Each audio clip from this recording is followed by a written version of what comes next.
Olá, sou Lara Umbelina, sou psicóloga e nesse vídeo vai ter muito conteúdo para você fortalecer a sua estrutura de vida a partir de 4 pilares. Não adianta mirabolar muita coisa se você não fizer o simples do seu autocuidado.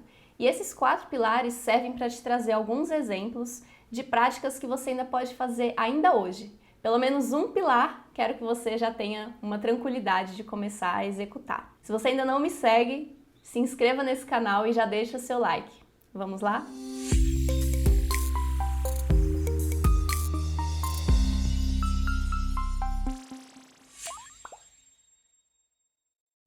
Os hábitos saudáveis, eles servem para te trazer equilíbrio entre o que você faz e o que você sente. Existe uma relação direta entre o que a gente faz e o que a gente sente. Então, quanto mais você praticar bons comportamentos ligados à sua saúde, mais você vai ter disposição e energia para fazer o que precisa. E não tem muito o que a gente correr. Existe um básico que, se for feito de uma maneira bem feita, você vai ter bons resultados.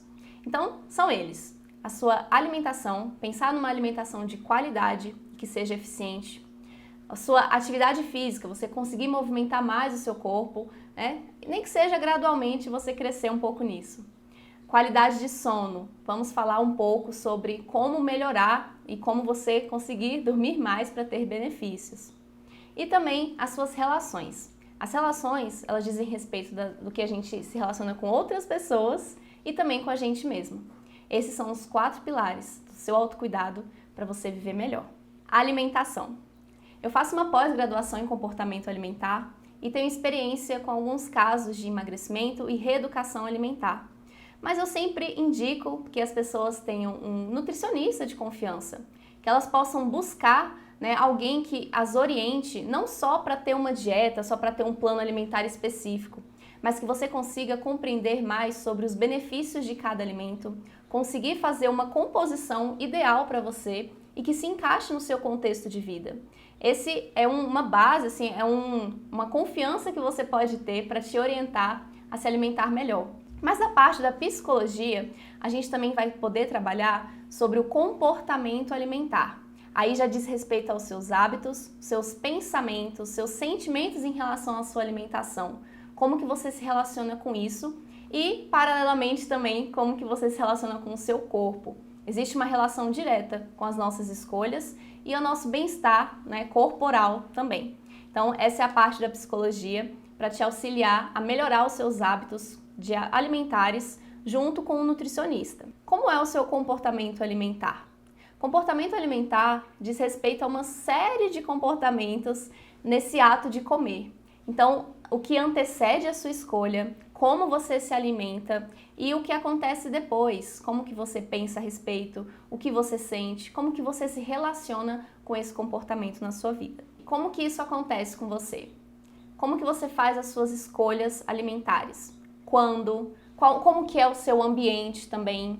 Como que você decide a quantidade? Parar para pensar nisso é importante para começar a trazer algumas modificações que te tragam mais saúde. Então, é você olhar como que você se sente, inclusive, sinais de fome, sinais de saciedade, são os mais importantes para você pensar numa decisão alimentar.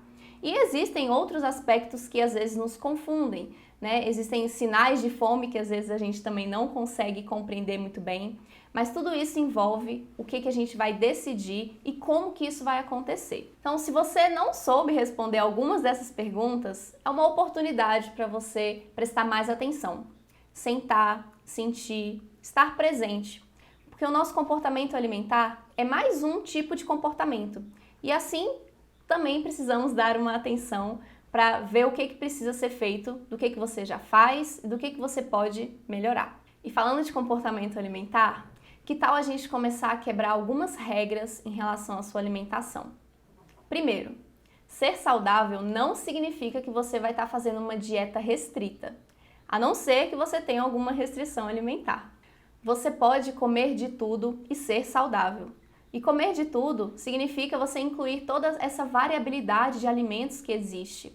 Não é à toa que nós temos essa condição de nos nutrirmos de várias maneiras. Nós não precisamos só de uma fonte de nutrientes. Então inclua de maneira mais ampla possível. Os carboidratos, proteínas, fibras, gorduras. Então, tudo isso eu sei que o seu nutricionista pode te explicar direitinho. Comer é bom, é prazeroso, mas precisamos perceber as nossas escolhas alimentares para além de um momento de prazer imediato.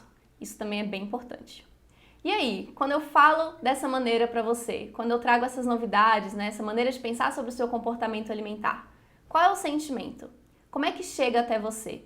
É importante a gente perceber para começar a modificar a nossa relação com a comida. Eu explico para vocês sobre o comportamento alimentar porque é muito comum que exista um comer transtornado, que é realmente aquela pessoa que está muito restrita, que sente mal ao pensar em comer alguma coisa ou sente uma culpa muito grande depois que se alimenta. Então, misturar sentimentos aversivos, desconfortáveis, com um momento tão importante e necessário, né, desde que a gente nasce até o nosso último dia, é uma observação importante para vocês perceberem se não está acontecendo aí algum comer transtornado na vida de vocês. Isso geralmente também está associado a um padrão de beleza, porque a nossa relação com a comida tem muito a ver também com a nossa relação com o próprio corpo. Então, observe essas relações e vamos conversar mais. E essa conversa sobre um comer transtornado é um alerta para que esse comportamento não se torne um transtorno alimentar. Porque o transtorno alimentar ele é muito mais intenso e frequente em relação ao seu problema com uma alimentação, né? Como que você está se relacionando com a comida. Então, são pessoas que ou não comem quase nada, ou comem de maneira exagerada, sem controle, têm um sentimento muito negativo em relação a si próprio, seu próprio corpo, pensa muito em comida, já é um momento que a pessoa quase não consegue viver os dias porque ela só fica ali tentando avaliar o seu próprio corpo e a sua alimentação. São alguns exemplos que servem de alerta, mas que é uma urgência para você buscar algum tratamento caso, né, tenha alguma coisa desse tipo. E a sua alimentação pode ser mais saudável se você começar a respeitar mais os seus sinais de fome e de saciedade, respeitar mais o seu próprio corpo e se aproximar dos alimentos vendo pelos ganhos, né, pelos benefícios que eles trazem para a nossa vida. Começar a perceber que você pode sim comer, né, as coisas que você gostaria em ambientes com que tenha mais uma exposição, sem ficar com muita preocupação em relação a isso. Então, é saber fazer o manejo adequado, né, dessa parte tão importante, desse pilar que vai te trazer saúde. E eu vou contar aqui para vocês um grande segredo para a sua alimentação ser ainda mais saudável. É você colocar atenção no momento que está se alimentando. E como comer com mais atenção? Avalie os seus sinais de fome e saciedade. Às vezes esses sinais se confundem com questões emocionais. Então perceba claramente se é algo físico, no sentido assim, como que está, né, o tempo que você se alimentou? Há quanto tempo? Às vezes isso é um sinal importante para você avaliar se realmente é fome. Aquele barulho no estômago, aquele vazio, às vezes é uma dor de cabeça, uma fraqueza, são sinais de que realmente está na hora de você se alimentar. Sinais de saciedade, eles estão ligados também a uma satisfação no seu estômago.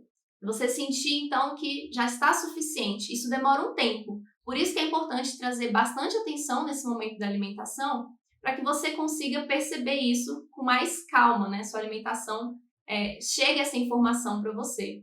Que é diferente de satisfação. Muitas vezes estamos saciados e não estamos satisfeitos. Né? Então, isso diz respeito a qual foi a sua escolha.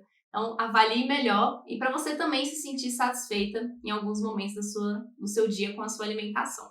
E pensando nesses sinais de fome, pergunte-se, eu realmente preciso comer isso? Esse é o momento da minha alimentação? Você trazer esse questionamento facilita você tomar suas decisões alimentares. E no momento de se alimentar, como ter mais atenção? Você pode envolver todos os sentidos durante a refeição.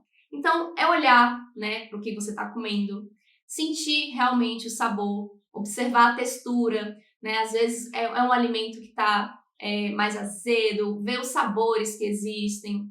As texturas também diz respeito se é um alimento mais seco, molhado, tudo isso te traz atenção. É o cheiro, como que está o cheiro desse alimento. Então, quanto mais você envolver esses sentidos, e de maneira presente, você também não tem outros estímulos que te distraiam, é um jeito de você ter mais atenção na sua alimentação. Sua alimentação também vai se beneficiar se você fizer refeições em lugares mais apropriados.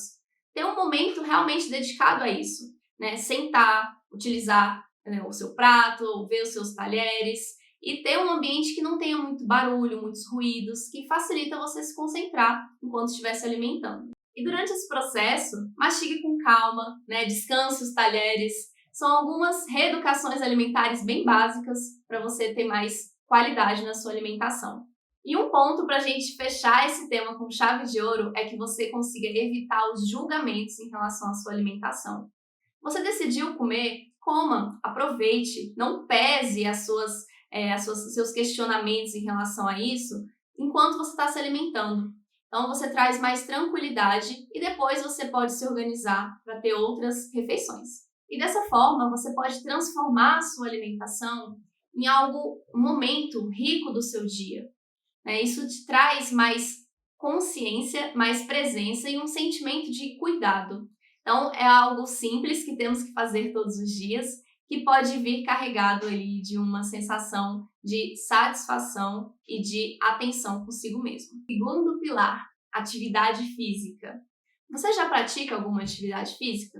Eu vou trazer aqui para vocês alguns benefícios que vão facilitar você trazer esse momento do seu dia pensando nos ganhos. Quando a gente foca nos benefícios que alguma atividade vai nos proporcionar, é muito mais fácil para a gente começar, manter e aperfeiçoar também.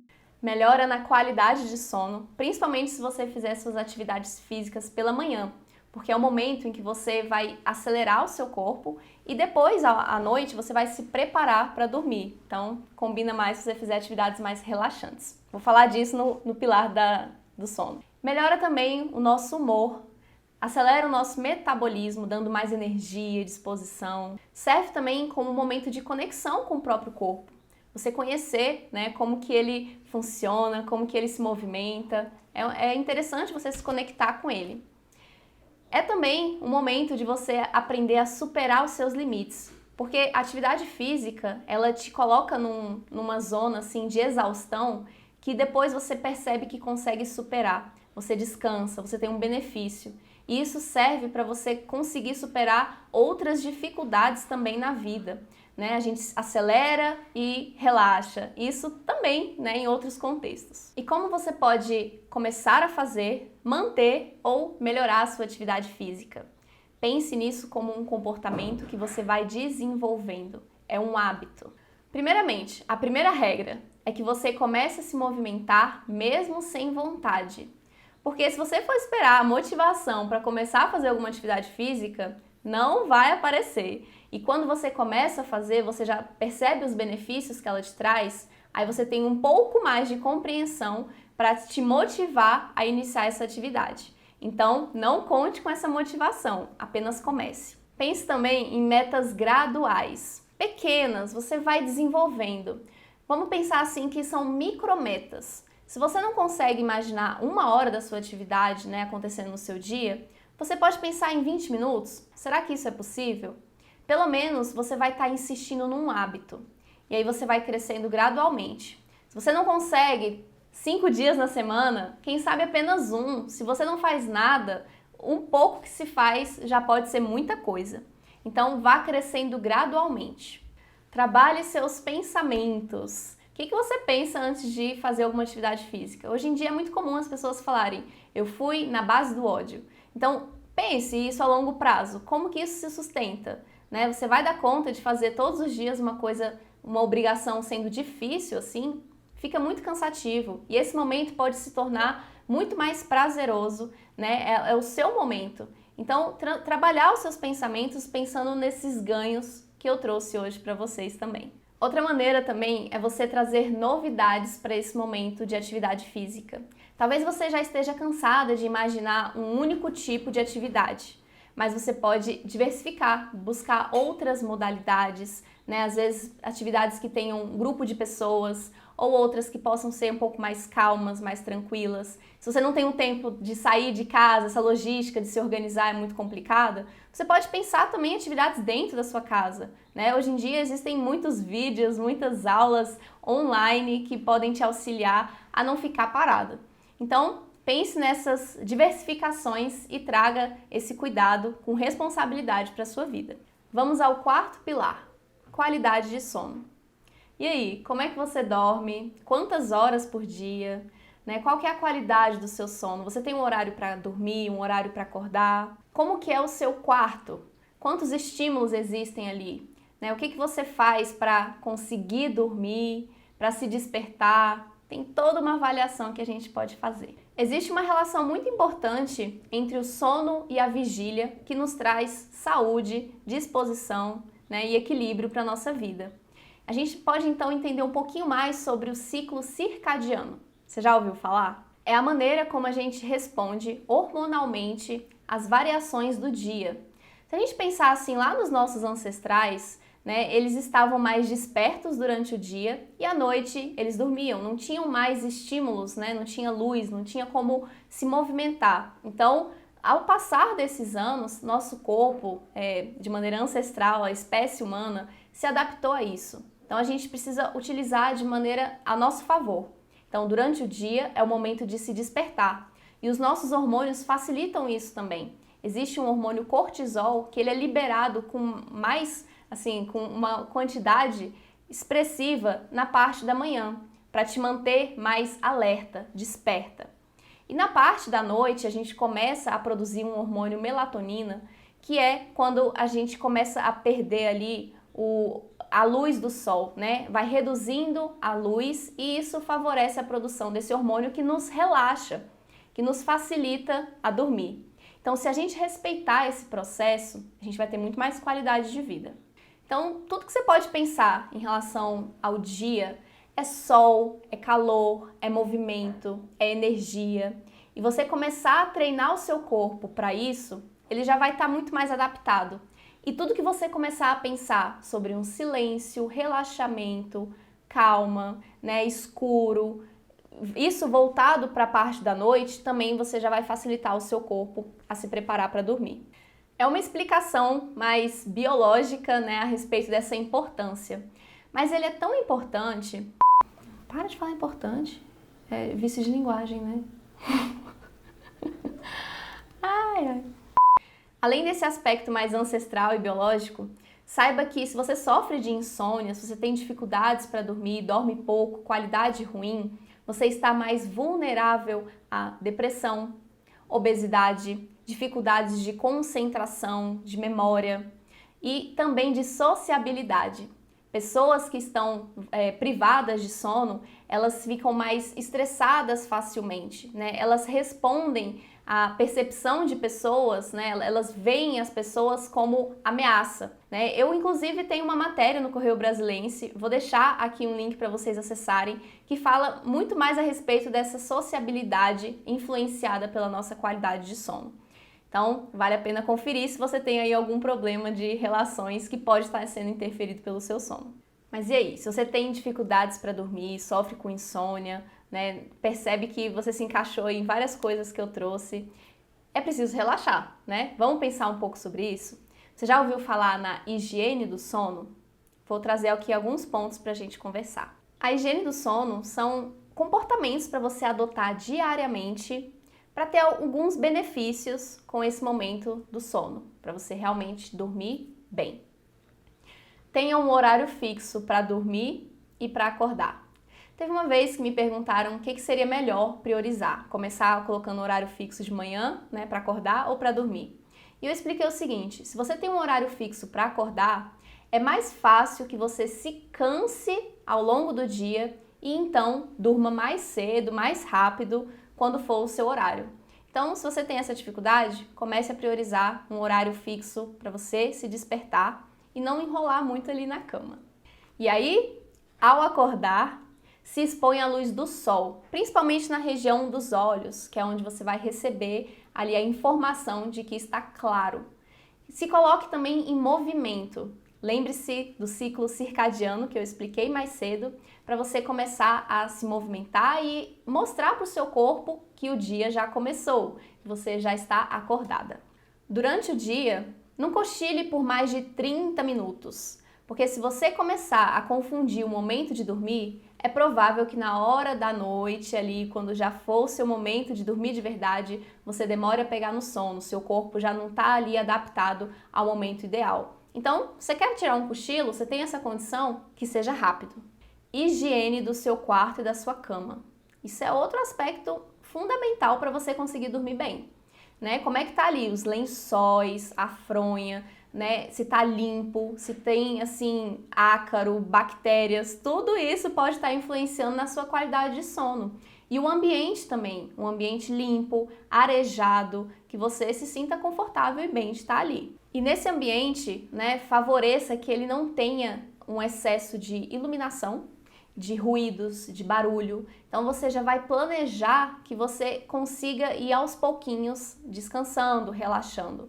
Então o que combina com isso? É silêncio, é escuro, lembre-se disso. E aí, você está anotando essas dicas? Se você ainda não anotou, volta no vídeo, escreve tudo para você começar a praticar ainda hoje. Lembre-se que eu quero que você tenha esses hábitos já agora. Mas vamos lá, vamos voltar. Antes de dormir, também é importante você não se expor à luz de aparelhos eletrônicos, né? De computador, é uma luz que nos ativa, que nos traz muita informação. Principalmente o celular, que enche ali nossa cabeça de um monte de informação rápida, então isso nos acelera. Se você conseguir reduzir isso pelo menos ali 1 hora antes de dormir, vai facilitar muito que você consiga dormir de maneira profunda e de qualidade. Uma coisa também que vai te auxiliar muito é você criar rituais antes de dormir. O que são esses rituais? É você fazer algumas atividades relaxantes que te ensinem, que mostrem para o seu corpo que você já vai começar a se preparar para dormir. Isso te ajuda a desacelerar. Então você não vai chegar de uma vez e dormir.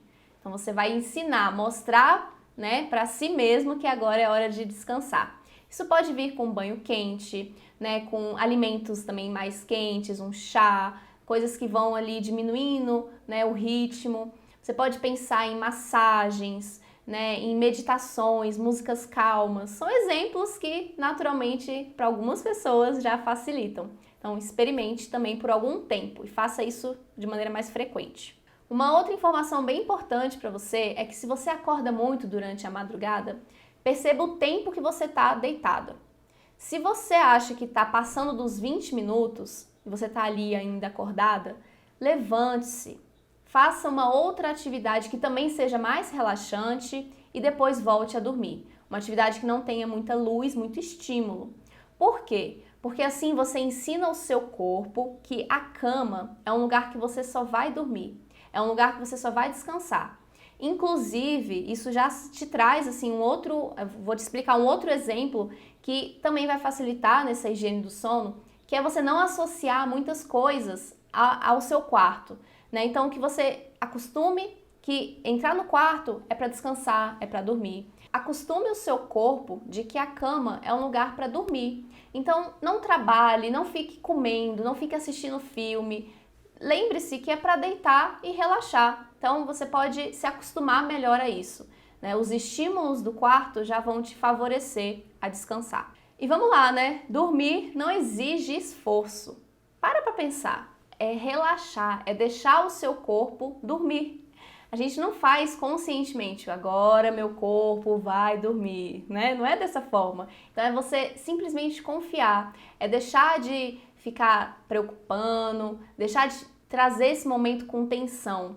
Se você tem alguma preocupação que precisa resolver, então lembre-se que não vai ser nessa hora, né? As nossas questões, os nossos pensamentos, eles têm um momento certo também para se dedicar. Se você está percebendo que tem muitos assuntos, algo que auxilia muito é você escrever. Antes de dormir, você faz ali um registro, você está dando atenção para esses pensamentos não ficarem tão intrusivos nesse momento. Então você dá ali essa atenção, escreve algumas coisas que você precisa resolver no momento certo.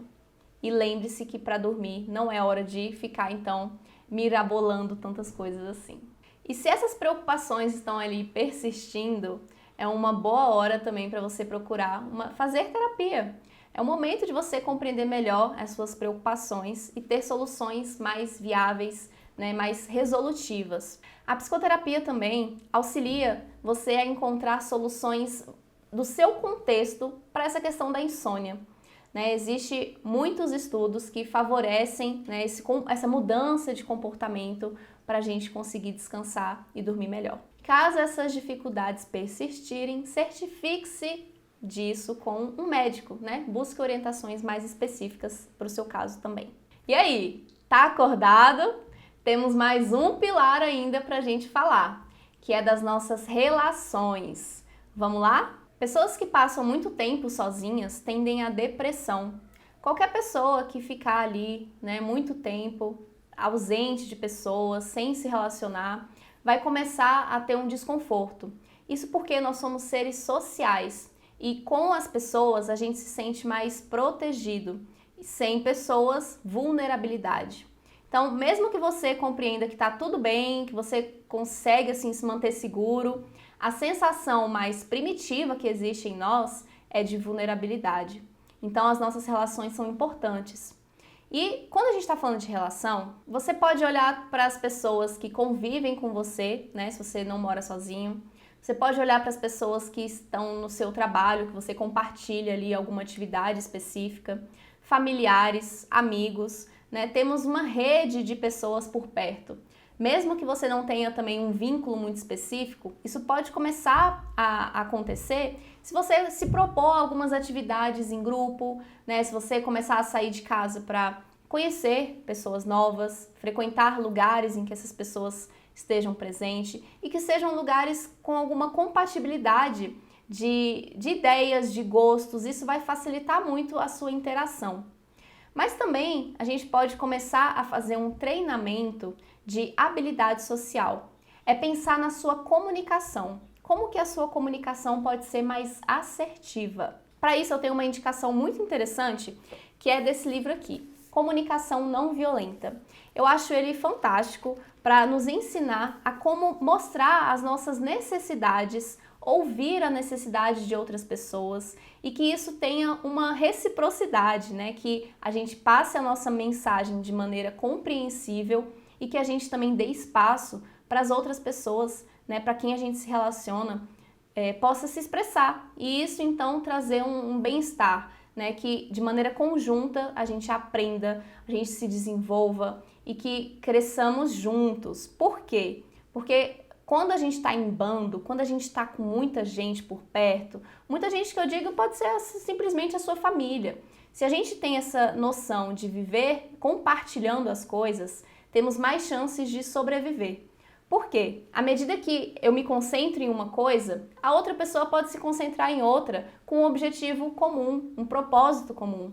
E se isso acontece de maneira mais próxima, né, com um entendimento, fica mais fácil para a gente superar os desafios, resolver as questões da vida que são comuns também a todos nós. E mais especificamente nesse livro, vocês podem encontrar maneiras de se comunicar percebendo a si mesmo. Uma grande chave para a gente saber se expressar, para a gente ter bons relacionamentos, é a gente conseguir se perceber. Saber o que estamos sentindo, saber quais são as nossas necessidades e como expressar isso para outras pessoas. A relação acontece basicamente dessa forma. E aí, já que é tão importante assim a gente se perceber, muitas vezes você pode estar precisando de uma orientação, de uma compreensão dos seus próprios sentimentos, né, das suas emoções, das suas inquietações. E isso pode ser muito mais trabalhado de maneira individual para o seu contexto, num ambiente terapêutico, né, fazendo terapia. E descobrir maneiras melhores de se expressar.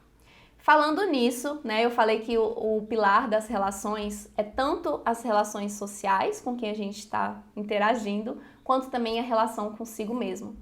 Para isso, é importante também você perceber como que está o seu diálogo interno.